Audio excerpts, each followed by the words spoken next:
نعوذ بالله من الشيطان الرجيم.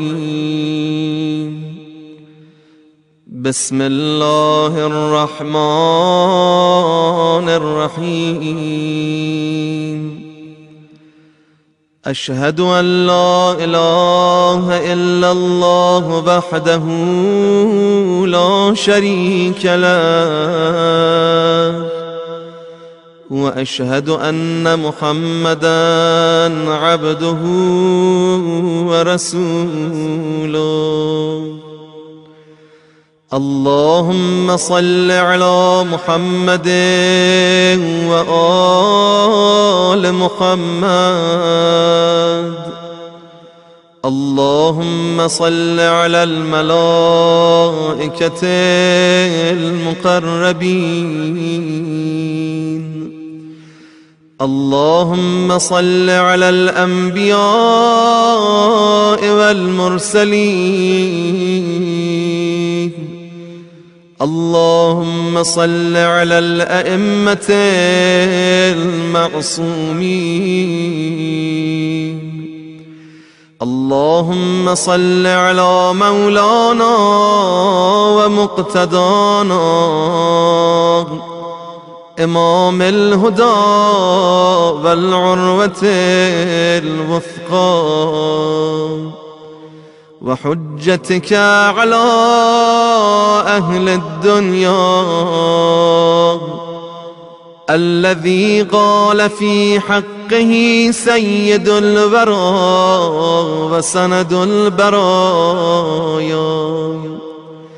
ستدفن بضعة مني بأرض خراسان، ما زارها مكروب إلا نفس الله كربا، ولا مذنب إلا غفر الله ذنبا. اللهم بشفاعته المقبولة ودرجته الرفيعة أسألك أن تنفس به كربي وتغفر به ذنبي وتسمعه كلامي وتبلغه سلامي. السلام عليك يا حجة الله. السلام عليك يا نور الله. السلام عليك يا عيبة علم الله. السلام عليك يا معدن حكمة الله. السلام عليك يا حامل كتاب الله. السلام عليك يا حافظ سر الله. أنت الذي قال فيك قاتل الكفرة وقامع الفجر علي أمير المؤمنين ووصي رسول رب العالمين، صلوات الله وسلامه عليه.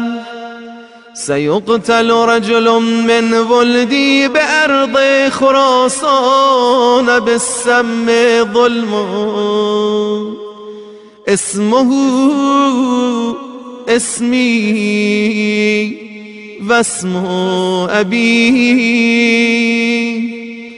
اسم ابن عمران موسى.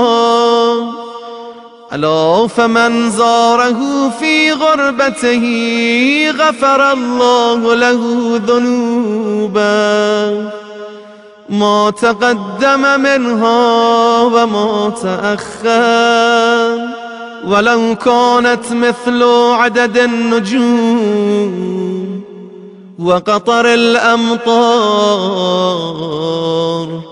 وورق الأشجار. مولاي مولاي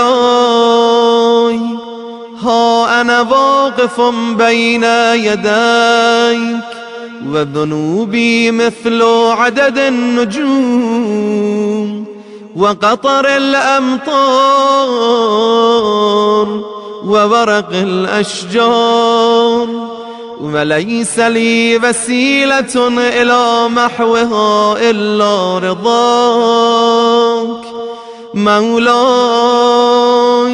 ما أحسب في صحيفتي عملا أرجى عندي من زيارتك، كيف وقد قال في حقها باقر علم الأولين والآخرين صلوات الله عليه، يخرج رجل من ولد موسى اسمه اسم أمير المؤمنين عليه السلام، فيدفن بأرض خراسان. من زاره عارفا بحقه أعطاه الله أجر من أنفق من قبل الفتح وقاتل. فأتيتك زائرا لك عارفا بحقك، عالما بأنك إمام مفترض الطاعة، غريب شهيد، راجيا بما قاله الصادق عليه الصلاة والسلام. يقتل حفدتي بأرض خراسان في مدينة يقال لها طوس. من زاره عارفا بحقه أخذته بيدي يوم القيامة وأدخلته الجنة، وإن كان من أهل الكبائر قيل له ما عرفان حقه، قال العلم بأنه إمام مفترض الطاعة، غريب شهيد. من زاره عارفا بحقه أعطاه الله أجر 70 شهيدا ممن استشهد بين يدي رسول الله صلى الله عليه وآله. يا ابن رسول الله، يا ابن أمير المؤمنين، أبتغي بزيارتك من الله تعالى غفران ذنوبي وذنوب والدي والمؤمنين والمؤمنات، وأسألك الإتيان الموعود في المواطن الثلاث عند تطائر الكتب وعند الصراط وعند الميزان.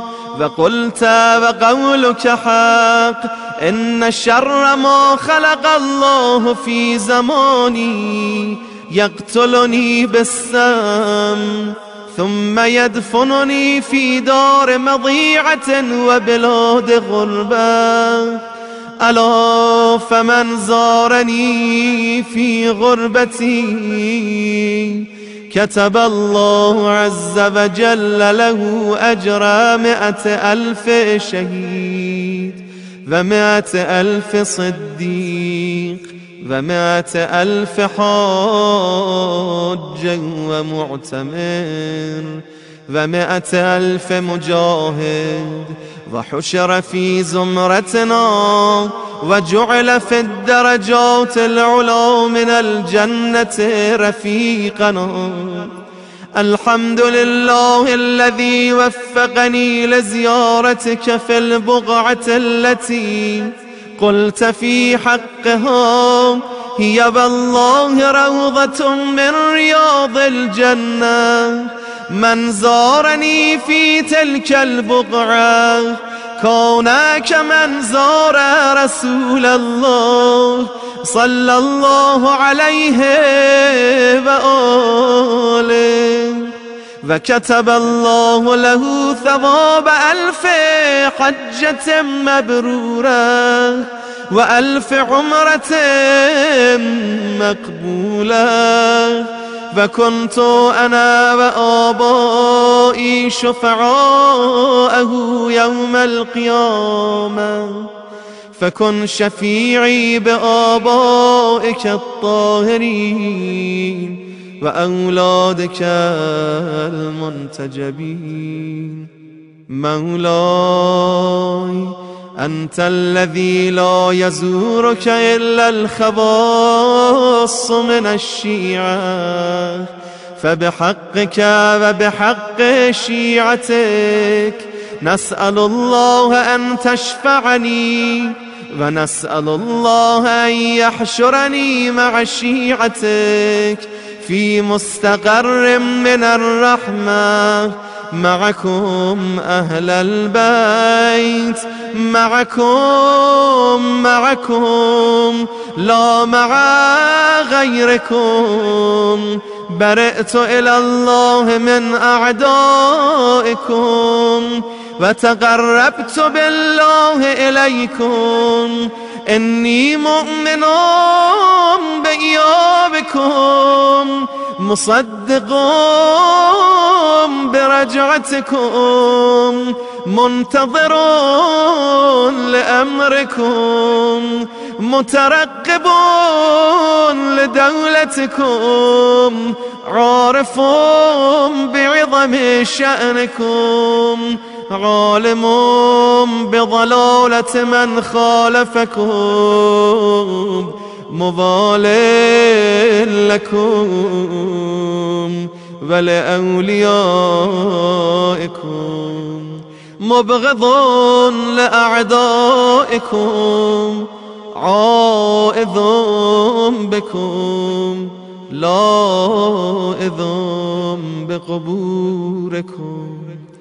اللهم صل على محمد النبي والوصي والبتول والسبطين والسجاد والباقر والصادق والكاظم والرضا والتقي والنقي والعسكري والمهدي صاحب الزمان صلواتك عليه وعليهم أجمعين.